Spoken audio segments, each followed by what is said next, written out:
Good afternoon, Civil Squad. How's it going? Everything is well here in Campaland. As you see, it's a bright sunny day. But never mind all of that. We are going to get right into what is going on in this video. The internet is melting down over it with all reason too. We are going to be talking about Jeffrey Epstein, however you pronounce it, depending on where you're from, and his apparent suicide. So without further ado, let's review.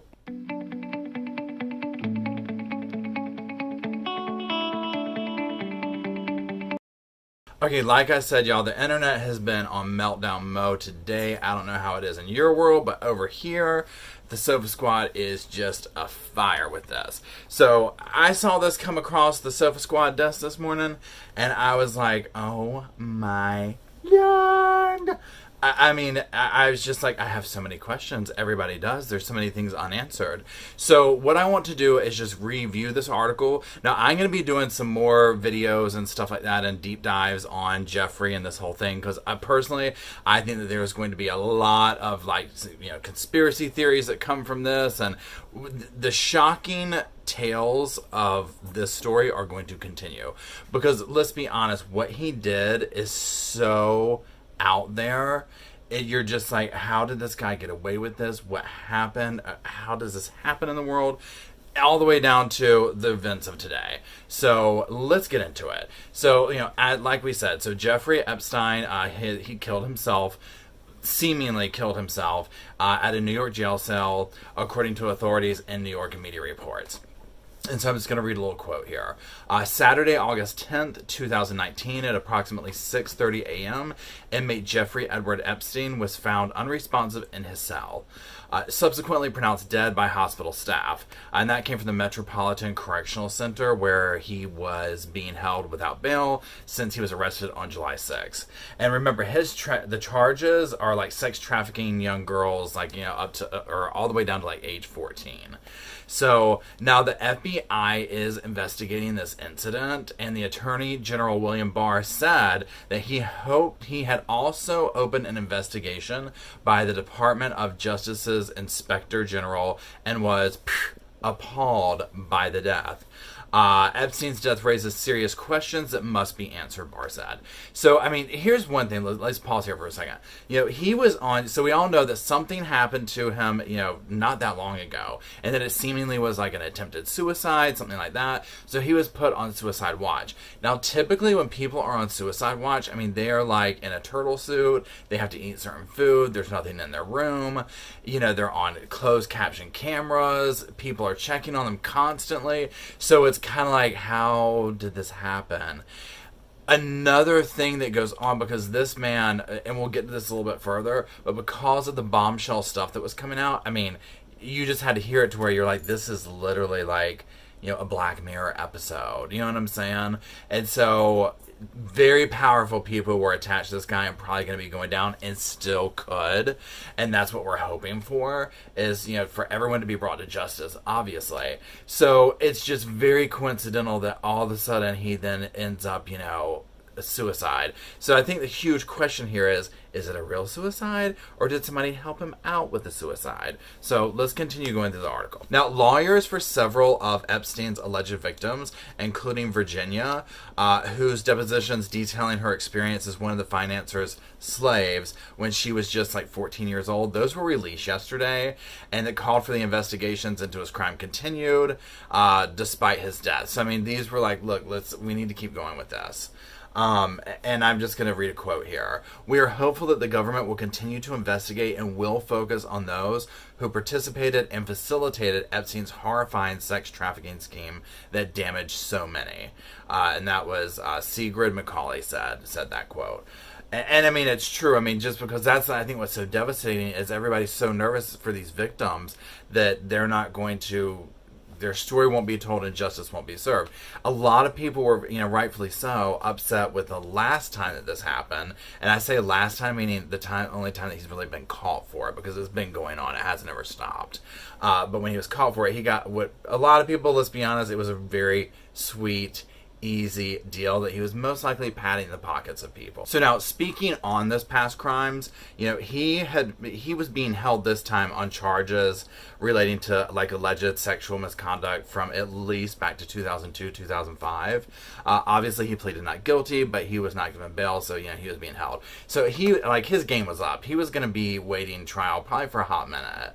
Now, an earlier attempt to prosecute him on similar charges, and this is what I was talking about a minute ago, had collapsed when authorities granted him an unusually generous deal to plead guilty to state prostitution charges in Florida. And that's what I'm talking about, where I think it was 13 months that he served, and some of it, like, he was going home to his office. I mean, it was a joke. It was a literal joke. It was like that drug cartel guy that was able to build his own prison with his money. I mean, come on. Let's just be honest. That's what was going on here. Now, in this, I'm going to read a little bit here that talks about the incident prior a few days ago. So his death comes just days after he was found unconscious in a Manhattan jail cell with injuries to his neck. U.S. media had reported citing unidentified sources. So, it's not clear how he suffered those injuries. And now 2 anonymous sources basically told New York's local TV station there that Epstein's injuries may have been self-inflicted, while another said an assault by another inmate hadn't been ruled out. So after that's when he was placed on the suicide watch. Now, obviously, someone like him, I would think he'd have to be in protective custody because the charges he's in there on are just rancid. So I can't imagine that he would be, around anyone. But a lot of times what happens, too, is a guard accidentally leaves the door open or things of this nature when you're somebody who's kind of like as vile as him.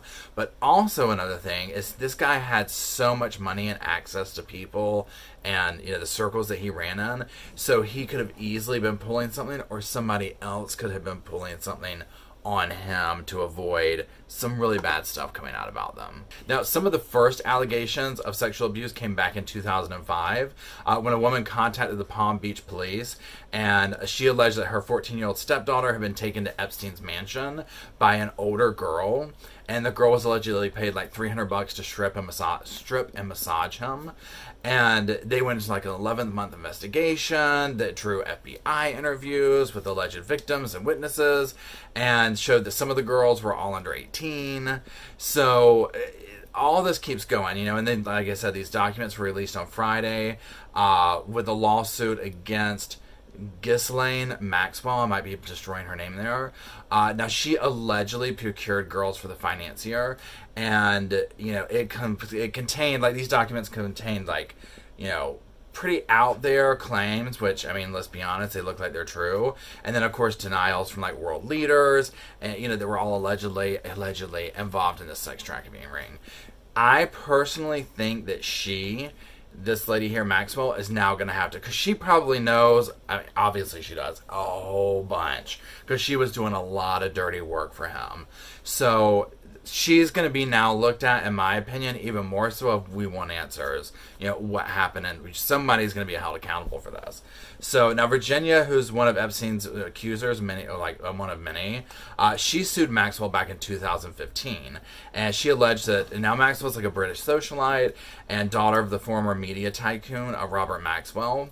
Now, she sued her, saying that she defamed her by claiming she was a liar, and her accusations against Maxwell and Epstein. So these documents that came out, my understanding of them, and I'm going to probably do just other videos that focus in on bits and pieces of this case because it's so layered. These documents basically kind of gave even more claim, like, okay, this is real. This isn't just somebody coming out and making something up or whatever.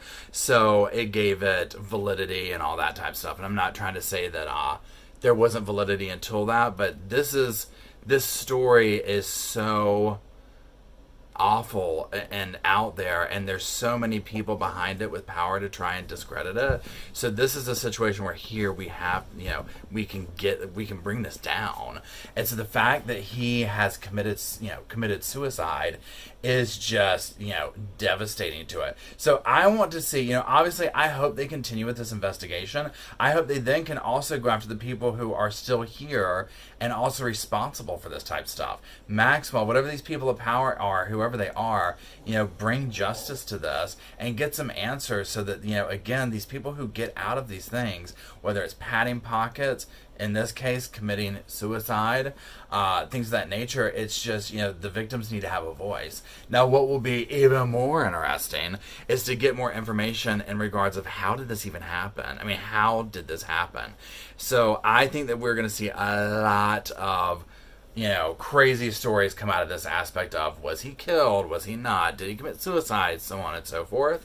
So this is going to get really interesting.